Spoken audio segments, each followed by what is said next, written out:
गांव से थोड़ी दूरी पर स्थित बहुत पुरानी हवेली थी जिसे लोग खूनी हवेली के नाम से जानते थे।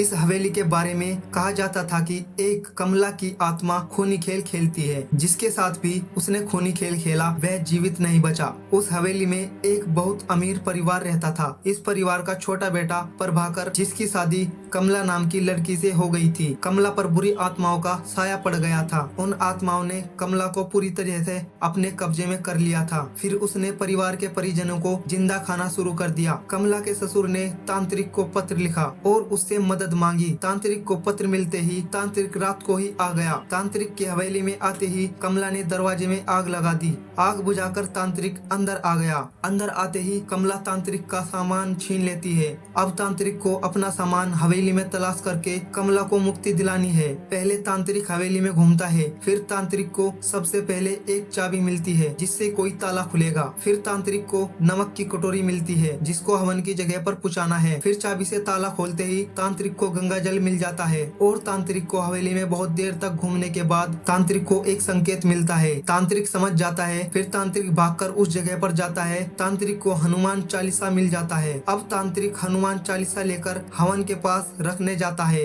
कमला को पता चल जाता है। कमला तांत्रिक को मारने के लिए आती है लेकिन तांत्रिक बच जाता है। फिर तांत्रिक कमला से छिपते हुए सामान की खोज करता है और तांत्रिक को पूजा की थाली मिल जाती है। तांत्रिक को हवेली में घूमते घूमते एक पहेली मिलती है। तांत्रिक पहेली को सुलझा देता है और तांत्रिक को कपूर भी मिल जाता है। कपूर को हवन पर रखते ही सब काला काला हो जाता है क्योंकि तांत्रिक को बस कलश ही खोजना बाकी था। कुछ देर बाद कलश भी मिल जाता है। फिर तांत्रिक गणपति की मूर्ति उठाकर उसे मंदिर में रख देता है जिससे तांत्रिक को कुछ राहत मिलती है। अब तांत्रिक को कमला से छिपकर अगरबत्ती की सहायता से कलश को खोजना है। कलश के मिलते ही कमला को तांत्रिक मंत्रों की सहायता से मुक्ति दिला देगा। फिर तांत्रिक को कलश भी मिल जाता है। इसके बाद फिर तांत्रिक कमला को मंत्र पढ़कर मुक्ति दिला देता है।